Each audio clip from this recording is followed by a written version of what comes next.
युधिष्ठिर वशिष्ठ जी, राजस्थान से। महाराज जी, आपके चरणों में दंडवत प्रणाम। महाराज जी, मैं पिछले कुछ समय से आपका सत्संग यूट्यूब के माध्यम से सुन रहा हूँ। आपको सुनकर जीवन में बहुत परिवर्तन हुआ है। नियमित रूप से राधा नाम जप करने का भी प्रयास रहता है। महाराज जी, मेरा प्रश्न है कि मैं नाटक सिनेमा में अभिनय करता हूँ और मुझे भिन्न भिन्न प्रकार के किरदार करने का अवसर मिलता है। कुछ किरदार कभी कभी ऐसे भी मिलते हैं जो भगवत मार्ग और आपके सत्संग के बिल्कुल विपरीत होते हैं। महाराज जी, कृपया मेरा मार्गदर्शन करें कि मैं अब क्या करूं। देखो, जिसमें संतों की निंदा हो, शास्त्र की अवहेलना हो, ऐसे किरदार में अरबों रुपया मिले तो भी नहीं करना चाहिए। हाँ, राजा रानियों के नाच गाने के और संसार को लुभावने के नाटक कर रहे हो, कोई परेशानी नहीं। नाम जप कर रहे हो, अच्छे से अच्छा या बुरे से बुरा रोल करो। जैसे विलियन भी नहीं होते, क्या कहते हैं, विलियन नहीं कहते। तो आप रोल कर रहे हो, आप गंदे आदमी थोड़ी हो। लेकिन नाम की निंदा हो रही हो, साधु की साधुता का उपहास हो रहा हो और धर्म विरुद्ध आचरणों के, तो हमें लगता है कि उसका पतन हो जाएगा, उसका पतन हो जाएगा। तो आप इस पर निर्णय कीजिए, आप इस विषय पर स्वयं निर्णय कीजिए। ऐसा अभिनय न कीजिए जिस अभिनय में धर्म का ह्रास होता हो। भक्तन निंदा अति बुरी भूल करे जिन कोय, किए सुकृत बहु जन्म के छिन में डाले कोय। भक्तों का उपहास करने का मतलब अपना सर्वनाश करना। तो वो जो कर रहा है सीरियल, अभी तो उसको लाखों करोड़ों मिल जाएंगे रुपए, पर परिणाम में उसको नरक मिलेगा, पक्का, इसमें संशय नहीं है। परिणाम में उसकी दुर्गति होगी। देखो, दो प्रकार की दुनिया में व्यक्ति भी होते हैं, साधु भी होते हैं। एक होता है सतमार्ग में चलने वाला और एक होता है असत मार्ग में चलने वाला। जैसे सतमार्ग में चलने वाले कम होते हैं, असत मार्गगामी ज्यादा होते हैं, ऐसे ही भगवान में आसक्त चित्त वाले महात्मा कम होते हैं। इंद्रियों को संभालना, मन को रोकना, प्रभु का चिंतन करना, हर कष्ट सहना, वो महात्मा आगे बढ़कर भगवत साक्षात्कार करता है। अगर हम सब संतों को इसी दृष्टि से नाटक में दिखा देते हैं तो फिर जो भगवत प्रेमी सत्य मार्ग में चलने वाले महात्मा हैं, उनका अपराध आपको बन जाता है अव्यक्त अनजाने में। तो जो अपराध भक्त कर करे, राम रोष पावक सो जरे। मरना तो है ही, कर्म की गति बड़ी विचित्र, वो भोगना तो है ही। जो धर्म किया है, जो भजन किया है, जो समाज को सही रास्ते पे लाने वाले वचन बोले हैं, आचरण किए हैं, वही आपके साथ जाएंगे। तो बहुत सावधानी की जरूरत है। सच्चे बनोगे तो हो सकता है गरीब बने रहो, पर सुखी रहोगे, अंतिम परिणाम अच्छा आएगा।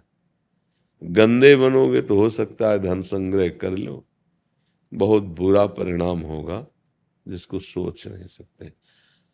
कई तरह से माया प्रभावित करती है। आप जिस रोल के मर्मज्ञ हैं, आपसे 1000 गुना मर्मज्ञ सामने खड़ा कर देगी। उसकी उन्नति हो रही, अब जलो बैठ के, तुम्हें कोई पूछेगा नहीं। अब क्या उपाय लगेगा? इतनी मेहनत की, इतना यश हुआ, अब हमारा यश। कर्मों का फल अवश्य भोगना पड़ता है, चाहे आप जो एक्टिंग कर रहे हो, चाहे आप साधु हो चाहे असाधु हो, कर्म बहुत बलवान है। भगवान का आश्रय ले लिया है तो भोगने में सुविधा होती है। ये बल है भगवान का, हर कष्ट को सहकर अपने मार्ग में, अपनी दिनचर्या में फर्क नहीं पड़ने देना है। अगर उठने लायक हैं तो उठेंगे जरूर, नहीं उठने लायक है तो मानसिक दिनचर्या प्रारंभ हो जाएगी। हाँ, ऐसा ये लोग जैसे कहते हैं ना, भजन का फल क्या, इतने बड़े भजनानंदी, इनकी किडनी फेल है। भजन का फल किडनी सही होना नहीं है, भजन का फल है भगवत प्राप्ति। आज नहीं तो कल शरीर जाएगा, पर जहां जाएगा वो प्रियालाल के पास जाएगा, बस आनंदित है। जय दिन कट रहे हैं, कटने दो, जाना तो श्यामा श्याम के पास। हाँ पक्का, ये तो मतलब हृदय में आ जाता है ना कि अब हमारा काम पूरा हो गया, किसी के प्रमाण की जरूरत थोड़ी होती है। प्रमाण मनम, मन से प्रमाण। अब जैसे बहुत गंदगी रही जन्म जन्मांतरों में, तो फटाफट धुलाई हो रही है, पर इस भोग ने क्या किया, कृपा कर दी, पूर्ण रूप से श्री जी के आश्रित कर दिया। कहीं ना कहीं साधु को साधना का भी बल होता है, अब वो भी बल गया। अब केवल इतना बल है कि लाडली आप ही होंगे, आप ही संभाल सकते, बस पूर्ण अंतःकरण केवल श्यामान श्यामान। तो ये हमें फल मिला, यह असाध्य रोग हमारा भजन बढ़ाने वाला पार्षद बन गया। हाँ, कहीं भी मन जाने की बात सोचे, खान पान कहीं भी, सम्मान यश कीर्ति, तुरंत वो पार्षद बोलता है हम हैं होश में, कभी भी छूट जाएगा होश में, तो राधा राधा राधा राधा राधा राधा हर समय नाम। तो देख लो भैया, ऐसा कोई रोल मत करना जिसमें संतों की निंदा हो और धर्म विरुद्ध। जैसे कुछ लीलाएं बनाई हैं फिल्म वालों ने, मंदिर की अवहेलना, ठाकुर का उपहास, भक्तों को मूर्खता साबित करना, गंदे आचरणों को प्रमाणित कर देना। जैसे हस्तमैथुन आदि है ना, इसको कहते हैं, ये सहज है। उसमें लिखा था कि आप तो इसका निषेध करते हैं, ब्रह्मचर्य पुष्टता की बात करते हैं, और यहाँ तो खुला कहा जाता है कि ये नेचुरल है, फ्रस्ट्रेशन क्या, ये उसको हटाने के लिए बहुत अच्छी औषधि है। डॉक्टर सपोर्ट करते हैं पर आप मना करते हैं। तो हम कहते हैं हमारी बात, डॉक्टर की बात और फिल्म जो उसमें डायलॉग हैं, उन तीनों की बात सुनो, और जो कर रहे हैं वो अपने हृदय में अनुभव करें कि तुम्हारा फ्रस्ट्रेशन दूर होता है, या तुम्हारे शरीर में भयानक कमजोरियां, भयानक परेशानियां, मन का अशांत होना ये आ रहा है कि नहीं। कई लक्षण बताए हैं उसमें तो पड़ा है। ये सब बाहरी लोग हैं, मायाकृत बुद्धि वाले, ये तो भ्रष्ट आचरणों को ही बताएंगे। इसलिए गंभीर शांत, अगर जीवन को मंगलमय बनाना चाहते हो तो अंदर अंदर प्रियाजू का नाम जप करो, बाहर से जीवन यापन के लिए जो स्वांग मिले उसे अच्छी तरह करो, पर धर्म विरुद्ध स्वांग नहीं। पर ऐसा नहीं कि भगवान की अवहेलना, संतों की अवहेलना, ये नाश कर देगा किसी को नहीं। करणवीर सिंह जी पंजाब से, राधे राधे, प्रणाम महर्षि। महर्षि, गुरु और प्रभु के प्रेम और सुमिरन में रहता हूँ, हमेशा शुक्राना करता हूँ, पर अनिश्चित दिनचर्या के कारण कई बार भक्ति नहीं कर पाता। तो मैं ये जानना चाहता हूँ कि क्या प्रेम और सुमिरन में रहना काफी है या भक्ति करना अनिवार्य है? प्रेम तो बहुत ऊंची चीज है। अभी आप थोड़े से लगाव को प्रेम मान रहे हैं, अभी प्रेम नहीं आया है। और भक्ति भी बहुत ही दुर्लभ वस्तु है। हम लोग क्या है, ऐसे साधारण भाव वाले हैं, थोड़ी बातों में हम अपने को भक्त मान लेते हैं, प्रेमी मान लेते हैं। श्रवणम कीर्तनम स्मरणम विष्णुर्पाद सेवनम अर्चनम बंदनम दास्यम सख्य आत्मनिवेदनम, ये नवधा साधन भक्ति है। 8 प्रकार की भक्ति के करने से 9वीं भक्ति प्राप्त होती, आत्मसमर्पण। जब उपासक का ये स्वभाव बन जाता है भगवत चर्चा सुनना, भगवान नाम कीर्तन करना, गुण कीर्तन करना, उसी का स्मरण करना, और घर में ठाकुर सेवा या गुरु जी की छवि विराजमान कर उसकी पूजा करना, और सदैव हृदय में भाव रहना कि प्रभु और गुरुदेव का मैं दास हूँ। और हमारे प्रभु चाहे जितने बड़े महिमा वाले हों, पर मैं उनका अंश हूं, तो वही मेरे मित्र भी हैं। ऐसे परम करुणा में प्रभु को मैं तन मन प्राण वाणी सब समर्पित करता हूं। ये अंदर की बात है। तन वांग मनोभिर अमलई सोहम तवैवाश्रिता। ये शरीर, ये मन, ये वाणी किसी सकामतावश नहीं, अमलई मैं आपको समर्पित करता हूं। अब इस आत्मसमर्पण से फिर प्रेम लक्षणा भक्ति का प्रादुर्भाव होता है।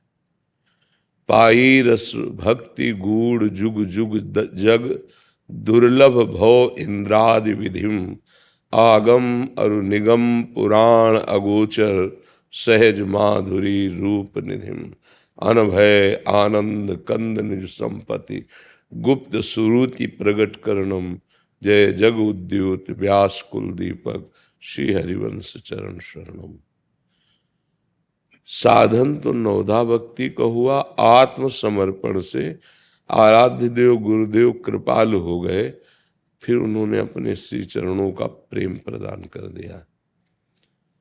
तो कटे कर्म बंधन संसारी सुख सागर पूरी तति भारी विधि निषेध श्रृंखला छुड़ावे निज आलय वन आन बसाए।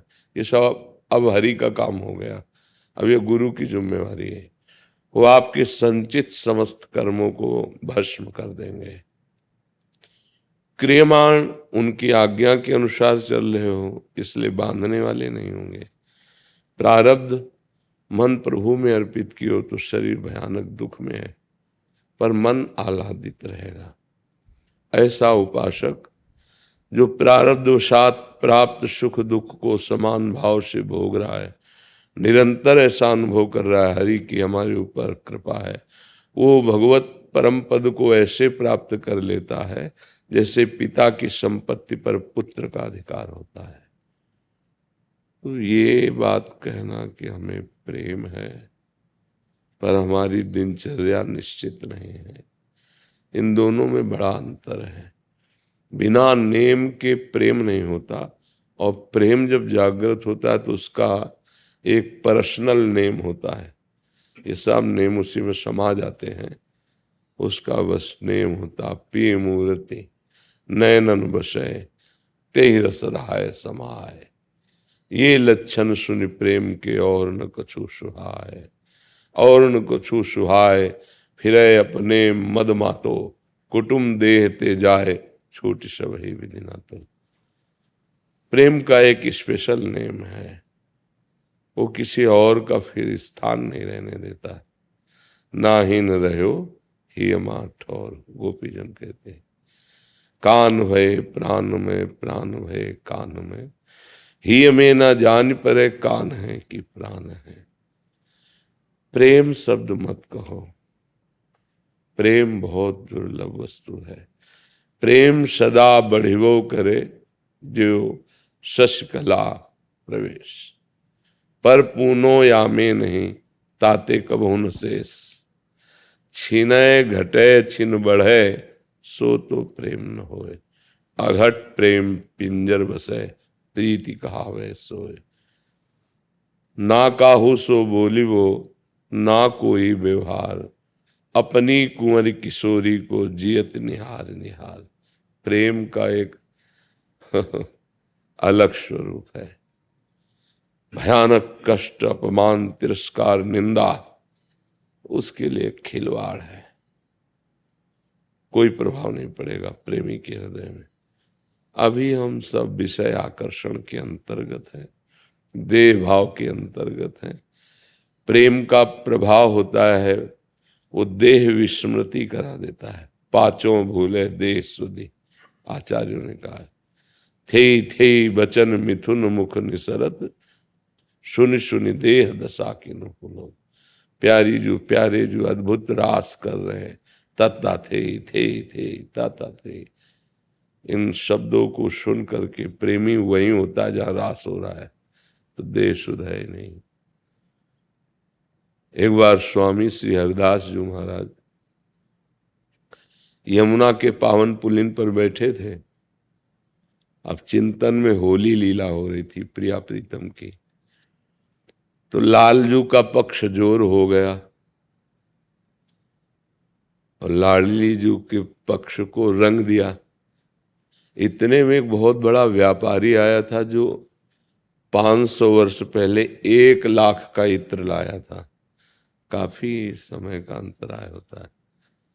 अब तो मतलब रुपए की क्या वक़्त रह गई। तो 1 लाख का इत्र लाए। पता चला स्वामी जी यमुना जी के पावन पुलिन में जाके कहा, स्वामी जी ये बिहारी जी के लिए इत्र लाए। ढक्कन खोला और ऐसे मारा तो लालजू के मुख पे पड़ा सब। तो सखियां जाके उनको घेर लिए और उनको प्यारी जू के समीप बांध करके ले आई। मतलब श्री हमारी महारानी जू की जय हुई। और स्वामी जी बहुत प्रसन्न हो रहे हैं।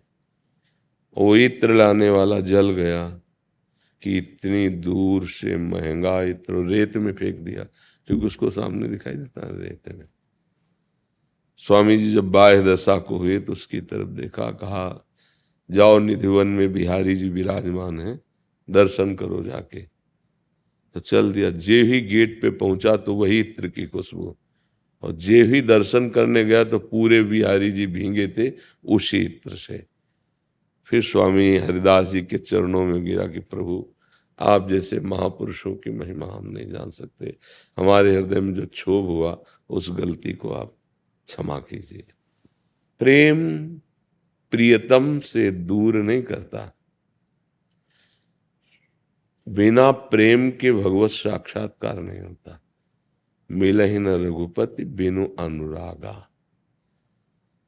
भगवान शंकर कह रहे हैं, ते समाज गिरजा में रहू अवसर पाई बचन एक कहू। हरि व्यापक सर्वत्र समाना और प्रेम ते प्रगट होए में जाना। भगवान का प्रादुर्भाव हृदय में नेत्रों में प्रेम से ही होता है। तो प्रेम शब्द को तो ना उच्चारण करें कि हम आजकल जो प्रेम कहा जाता है ना, हमारा इससे प्रेम है। प्रेम नहीं, खुला स्वार्थ है। आप देख लो, आप स्वार्थ को प्रेम कहते हो। किसी सुंदर रूप में, स्वस्थ शरीर में, धन में, कहीं ना कहीं तुम्हारी भोग बुद्धि है, उसी को तुम कहते हो हमें बहुत प्यार है इससे। अपने सुख प्राप्ति के लिए कहते हो हम आपके बिना जी नहीं सकते। ये प्रेम का लक्षण नहीं। प्रेम का लक्षण सूक्ष्मतरम अनुभव स्वरूपम प्रतिक्षण वर्धमानम कामना रहितम। प्रेम विशुद्ध भास्कर है, काम अंधकार है। आजकल काम को प्रेम कहते हैं कि ये दोनों जोड़े बहुत प्रेमी हैं। प्रेम सिर्फ भगवान से होता है। संसार के व्यक्तियों से राग होता है, मोह होता है, आसक्ति होती है, स्वार्थ बंधन होता है, प्रेम नहीं होता है। इसलिए भैया खूब नाम जप करो, प्रियालाल के चिंतन में रहो और एक दिनचर्या परफेक्ट बनाओ। बिना दिनचर्या के किसी की आध्यात्मिक उन्नति नहीं होती। आज 20 माला कर लिया और कल 1 को माला नहीं किया, लाभ नहीं मिलेगा। 5 माला करो पर नियम बना के रोज करो। 10 मिनट सेवा करो पर नियम बना के करो। कुछ भी हो जाए, हमें सेवा का जो समय है वो देना ही है। नियम करते करते उपासक की धारणा पुष्ट हो जाती है, निष्ठा बन जाती है। जहां निष्ठा बनी, धारणा पुष्ट हुई, परमार्थ का मार्ग खुला दिखाई देने लगता है अंदर से। ये आध्यात्मिक है ना मार्ग, अंदर से आ जाता है। समझ रहे? आपका प्रश्न है? नहीं, संशय है कुछ इसमें? रामचंद्र दास गोरखपुर से। जी राधे राधे महाराज जी। गुरुदेव भगवान, क्या वर्ण शंकर को भगवत प्राप्ति हो सकती है? मेरे पिता एक ब्राह्मण थे और मेरी माता एक शूद्र थी। उनकी मैं इकलौती संतान हूँ। मेरी माता का उद्धार कैसे हो और हमारे लिए इसी जन्म में भगवत प्राप्ति का सरलतम साधन? ये सब मायाकृत बातें हैं। सत्य बात यह है कि हम कहीं से भी पैदा हुए हो, हम भगवान के अंश हैं, इस पे कोई संशय? कहीं से भी पैदा हो। श्रृंगी ऋषि तो हिरणी के गर्भ से पैदा हुए थे। विभांडक ऋषि, एक अप्सरा जलकील कर रही थी, तो अप्सराओं का सौंदर्य और ऐसा होता है, तो कभी गृहस्थ धर्म का भोग तो किया नहीं था, पर अचानक दृष्टि गई और बहुत अच्छा लगा। तो हृदय में एक मनोवाह नाड़ी है, अगर आपका काम संकल्प बन गया तो आपकी शक्ति को क्षय कर देगी बिना किसी क्रिया के। वो इतनी हीट होती, जैसे मथानी ना दूध से मथ करके मक्खन निकाल देती, ऐसे मनोवाह नाड़ी है, वो तत्काल मंथन शुरू कर देती, पूरे शरीर से वीर्य को खींच कर निकाल देती है। ऐसा ही हुआ। वो नदी के किनारे ही थे, तो उनका वहां जल पीने आई हिरनी, तो हिरनी पी गई। अब ऋषि का अमोघ वीर्य, तो गर्भवती हुई, और आश्रम के आसपास ही जब वो बच्चा दिया, तो सींग तो थे हिरन के, और पूरा शरीर जो है वो मनुष्य का दिव्य कांति वाला मृग शरीर। बहुत बड़े ऋषि हुए हैं, श्रृंगी ऋषि बहुत बड़े। इन्हीं के बल से तो राम लक्ष्मण शत्रुघ्न भरत जी का प्रादुर्भाव हुआ। श्रृंगी ऋषि वशिष्ठ बुलावा, इन्हीं बहुत बड़े महापुरुष है। तो देखो बच्चा, ये सोचना कि हमारे माता कौन थी, पिता कौन थे, ये सब मायाकृत है। असली माता पिता भगवान हैं, और हम भगवान के अंश हैं। भगवत प्राप्ति किसी भी बाधा को स्वीकार नहीं करती, सबको भगवत प्राप्त। पुरुष नपुंसक नारीवा जीव चराचर कोई, जीव चराचर कोई सर्व भाव भज, भगवान के सर्व भाव भजे, मोहि परम प्रिय सोय। भगवान को परम प्रिय हो आप, भगवान के दासत्व का तिलक लगाए हो, भूल जाओ तुम्हारा नया जन्म है। जब गुरु से मंत्र ले लिया जाता है तो नया जन्म हो जाता है। और अगर आपको ऐसा लगता है कि क्या ऐसी संतान होना दुर्भाग्य का विषय, नहीं। सूत जी महाराज का जन्म प्रसंग पढ़ लेना, तभी उनका सूत नाम पड़ा।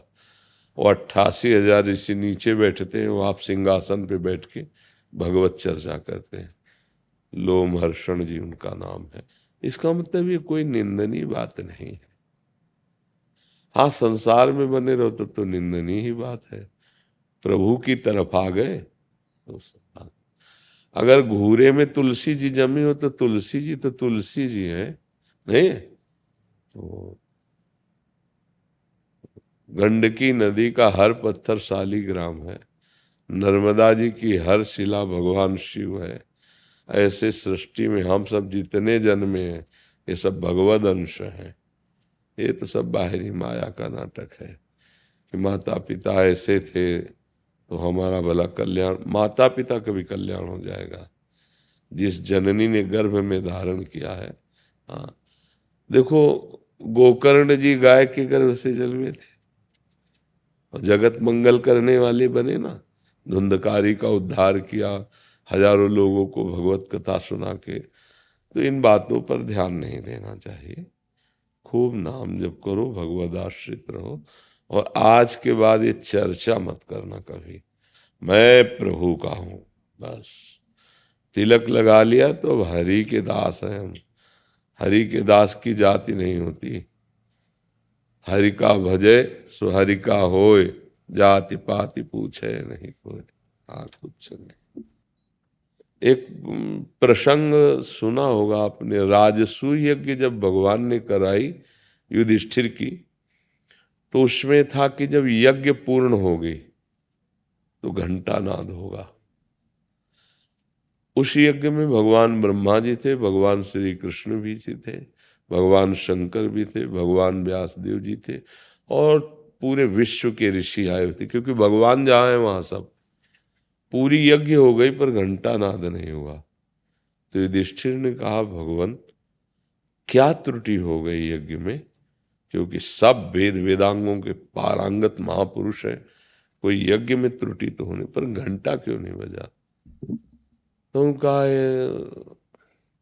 किसी विशेष अभिमान रही तो वैष्णव ने अभी भोजन नहीं किया, जो अत्यंत दैन्य है। तो उनका भगवान कहाँ मिलेगा, किस लोक में? बोले आपकी ही नगरी में रहता है। फिर तो भगवान शीघ्र बुलवाइए। तो बोले स्वपच वाल्मीकि उनका नाम है, जाओ उनके घर। तो अभी तक उनको सबने यही देखा था, एक हाथ में झाड़ू, दोना पत्तल कूड़ा बटोरते हुए। और भगवान ने बता दिया था कि साष्टांग दंडवत करना और ऐसे दैन्यता से बोलना, तभी आपके घर वो आ सकते हैं, नहीं तो जूठन उठाने भले आ सकते हैं, वो ऐसे नहीं आएंगे जिससे घंटा बजे। भीम और अर्जुन गए, घर में जाके देखा तो आंसू बहाते हुए प्रभु का मूर्ति रखे थे और रो रहे थे। तो उनको लगा कि ये व्यक्ति रोज दोना पत्तल उठाता, झाड़ू लगाता है, जूठी जो अन्न सामग्री मिल जाती है उससे इतनी उच्च कोटि की भक्ति। प्रणाम किया सुखदेव, अरे उनका महाराज क्यों अपराध चढ़ा रहे हो, मैं नीच गरीब आपका जूठन खाने वाला। उनका अब सब बंद करो, हमारा निमंत्रण स्वीकार करो। राजस्व यज्ञ की पूर्णता के लिए आपको श्री भगवान ने, तो गुस्सा हो गए भगवान पर कि हम चैन से भजन कर रहे हैं तो हमें भजन नहीं करने दे रहे। जब इतना बड़ा सम्मान होगा तो लोग पूजना शुरू करेंगे, हमारा भजन छूट जाएगा। पर चलो आप जैसा चाहते हो वैसा है। तो उनका जब भगवान का आदेश है तो हम कल आ जाएंगे। बोले आ नहीं जाओगे, पालकी भेजेंगे हम, मानना पड़ेगा आपको। तो पालकी में बैठाल कर लाए गए स्वपच वाल्मीकि जी। फिर युधिष्ठिर को आदेश किया चरण धो, इनके चरण धुलवाए। रात भर रसोई बनी, द्रौपदी प्रधान थी रसोई, बैठाला गया रसोई में। वो कहते नहीं मालिक, हम तो दरवाजे के बाहर कुछ टुकड़े दे दो, पालेंगे। ऐसा पूरी रसोई परोसी गई। तो एक बड़ा पात्र था, उसी में सब डाल लिया ऐसे और मिला लिया। तो दियम वस्तु गोविंदम तुभ्यमेव समर्पये, भगवान को समर्पित किया पाल। ये बात देखकर द्रौपदी को लगा कि रात भर इतनी सामग्रियां अलग अलग बनाई, तो अगर कोई राजकुमार होता या राज परिवार को होता तो स्वाद से पाता अलग अलग है। तो सुपच वाल्मीकि मिला के खा गए, पूरा पा चुके, घंटा नहीं बजा। बोले प्रभु घंटा तो नहीं। बोले अपराध बन गया इन संत के प्रति, किसके मन में क्या दोष आया तुरंत बताओ। तो द्रौपदी जी ने कहा हमारे मन में ऐसा आया था कि अगर ये उच्च कुल के होते तो स्वाद तो लेते, इन्होंने सब एक ही मिला दिया। तो उनका वाल्मीकि जी आप एक में क्यों मिला दिया? बोले प्रभु स्वाद तो आप पाते, हम तो प्रसाद पाते हैं, मिला के हम तो प्रसाद। जे ही द्रौपदी ने कहा क्षमा करो हम आपके भाव को ने, सो 1 घंटा बज गया। तो ये बात सोचना कि हम नीच हैं, हम ऐसा, भागवतिक दैन्यता अलग बात है, जाति को लेकर के सबको लेकर बड़े बड़े लोग धोखे में हो जाते हैं। सबरी जी को भीलनी जाति की जान करके ब्रह्म ऋषियों ने बड़ा अपमान किया, पर उनके गुरुदेव मतंग ऋषि ने प्यार किया, पास ही कुटिया बनवाई। और जब वो जा रहे थे तो उन्होंने कहा बेटा हम तो भगवान के भजन के बल से परम धाम जा रहे हैं। सबरी जी रो पड़ी कि प्रभु आपके सिवाय हम कोई हमें ठौर देने वाला नहीं, यहाँ के ब्रह्म ऋषि तो देखना नहीं चाहते। तो बोले चिंता न करो, जिस धाम में हम जा रहे हैं वो धामी स्वयं तुम्हारे यहाँ आएगा, इंतजार करना। और पधार गए। तो रोज सबरी जी फूल बिछाती, जल छिड़कती, फल ला के रखती हैं, राम जी आएंगे। 1000 वर्ष व्यतीत हो गए, पर गुरु के वचनों पर अविश्वास नहीं हुआ। एक दिन देखा कि गौर श्याम मूर्ति भगवान पधार रहे, जो ऋषि थोड़ा दैन्य थे उनसे भगवान पूछ लेते थे माता सबरी का आश्रम कहाँ है, और जो बड़े तपाभिमानी थे देखा भी नहीं भगवान ने। और सबरी के यहाँ जा करके, हाँ आप विचार करो, बड़े बड़े ब्रह्म ऋषियों की कुटिया में नहीं गए, सबरी की कुटिया में गए। तो ये भाव नहीं रखना चाहिए कि हम स्त्री हैं, हम पुरुष हैं, हम क्या हैं क्या, ये भूल जाओ। असलियत में तुम भगवान के बच्चे हो, भगवान के अंश हो, तुम्हारे प्रकट होने का यही विधान रचा गया था। अब आप ऐसा भजन करो कि अब जन्म ही न हो, भगवान के दिव्य धाम में जाए। समझ गए ना जी? नाम जप करते हो? है? हाँ, जैसे बने वैसे नाम जप करते रहना, क्योंकि ये विजय तो लौकिक विजय है, एक आध्यात्मिक विजय भी, जिसमें हम काम क्रोध पर विजय प्राप्त कर सके। और जहाँ हमारा जन्म हुआ है इससे ऊपर ही हमारी बात आवे, नीचे न गिरने पावे। क्योंकि केवल अगर लौकिक विजय और लौकिक भोगों का, लौकिक सम्मान का आप गर्व करेंगे तो प्रभु का आश्रय नहीं होगा, भजन नहीं होगा। तो पूर्व पुण्य से तो आप निकल रहे हो, लेकिन अब अगला जन्म क्या होगा?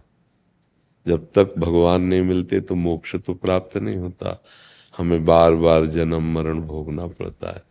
इसलिए जितना बन सके नाम जप करो, गंदे आचरण न करो। जैसे पति पत्नी हो, परस्पर अपार प्रेम रखो, भगवत भाव से कि भगवान ही पत्नी के रूप में आए हैं और ये आपके हमारे पति ही हमारे भगवान हैं। दोनों बहुत प्रियता, कभी प्रतिकूल हो जाए तो उसे हंस के मिटा दो।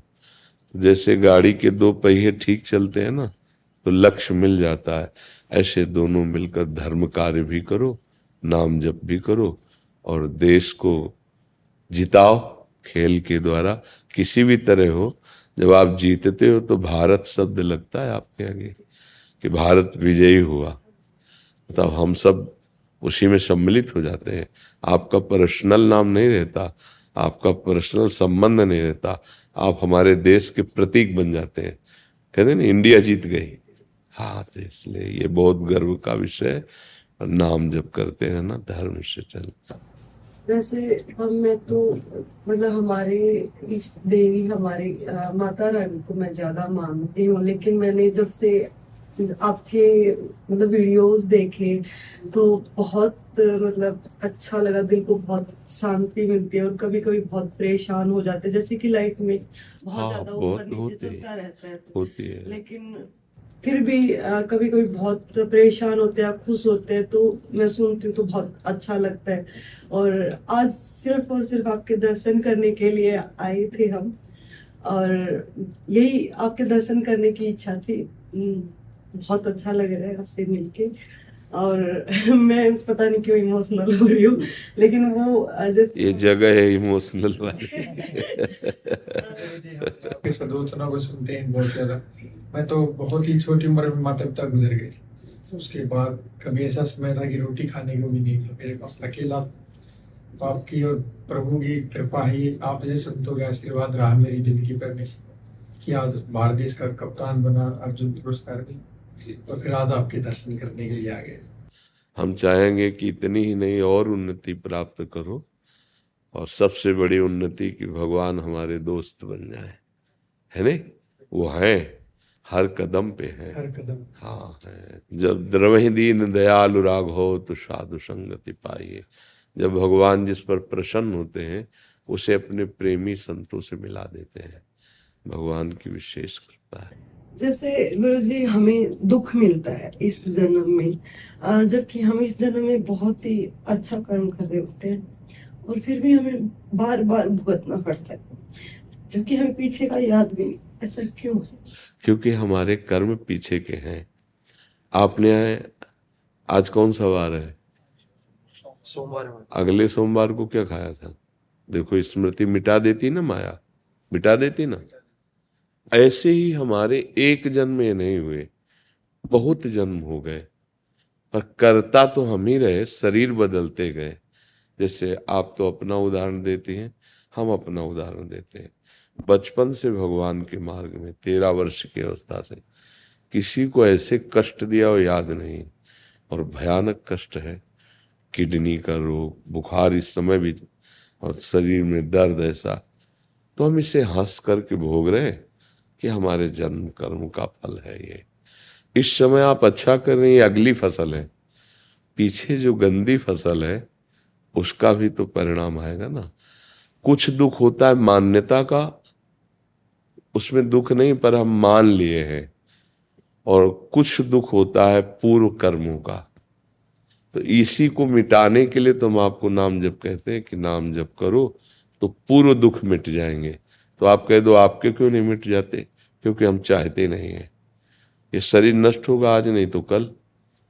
हमें भगवत प्राप्ति, हमें श्री जी के पास जाना है, हमें शरीर को नहीं रखना है। जय दिन रख ले नहीं, हमें प्रभु के पास जाना। भजन में बहुत बल होता है, पर ब्रह्मास्त्र का प्रयोग मच्छर मारने के लिए थोड़ी किया जाता है। ब्रह्मास्त्र का प्रयोग मच्छर मारने के लिए, भोग लो। तो जो दुख आते हैं तो कुछ विचार दुख आते हैं, जैसे अपने से कोई ज्यादा बढ़ा जा रहा है, या कोई ऐसी कई आप सब कुछ कर रहे हैं, परिवार प्रतिकूल है, मित्र प्रतिकूल है, ऐसा। और एक होता है हम हर प्रयास करते हैं, लेकिन जो हमारा प्रयास है वो उस कोटि का सफल नहीं होता। उसमें प्रारब्ध पाप जो है वो आपको परास्त करना चाहता है, तो उसी प्रारब्ध पाप को परास्त कर सकता है भगवान नाम। राधा राधा राधा राधा। कभी कभी ये सोच के ही दुख होता है गुरु जी कि हम इतना अच्छा करते हैं फिर हाँ। भी हमें दुख होता है। कोई दुख करने वाला वो सुखी दिखता है। हाँ, उसका कारण ये है कि उसका अभी पुण्य चल रहा है, और वो अभी वर्तमान में गंदी फसल कर रहा है, पाप। और जिस दिन उसका पुण्य खत्म हुआ और पूर्व पाप और इधर का पाप मिलेगा, तो आप देखना सर्वनाश हो जाएगा। पाप कर्म कर रहा है पर उसका पुण्य काम कर रहा है, तो मौज ही मौज दिखाई देगी, और ज्यादा दिन नहीं। जिस दिन उसके पुण्य नष्ट हुए और पाप कर्म बढ़े वो पीछे के और इधर के, तो एकदम बम ब्लास्ट हो जाएगा, नष्ट हो जाएगा। जैसे किसी को छत से पटकना हो तो ऊपर उठा के ले जाया जाता है ना, वो पटकने के लिए ले जाए जा रहे हैं। आप धर्म से चल रहे तो आपके पुण्य बढ़ रहे हैं, पीछे के पाप आपको दुख दे रहे हैं तो वो भी नष्ट हो रहे हैं ना, दुख दे के नष्ट हो रहे हैं ना। अब आगे आपको बहुत मंगल और सुखप्रद रहेगा, इसलिए धैर्य। राधे राधे राधे राधे राधे राधे राधे। अच्छा, मतलब जिनसे मंत्र ले रखा है वहां श्रद्धा नहीं है। दूर से मतलब दर्शन होते हैं, कभी ऐसे वार्तालाप नहीं हुई उनसे। हाँ, तो आप ऐसा कर लीजिए, गुरु उनको मानिए और वार्तालाप हमसे कर लीजिए। हम आपके मित्र बन जाते हैं, गुरु उनको बना लें। कई बार ना जैसे हम वो मंत्र जपते हैं तो ये आ जाता, फिर जब से कृष्ण वासुदेव है ना, तो आपका चेहरा आ जाता है। बस अगर आगे चलकर ऐसी स्थिति बन जाए कि हमारी बात रंग लाने लगे, तो समझ लो उन गुरु की कृपा हो गई और यहाँ की बात मानने लगे। यही बहुत दिन से जी हमारे पास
जय जय श्रीधारी वृंदावनेश्वरी तवैव परारविन्दं प्रेमां बुद्धैकमकान्दरशोभपूर्णं प्रतपितं मधुपते स्मतापमुग्रं विन्नापयाकरं श्रीधर्माचामि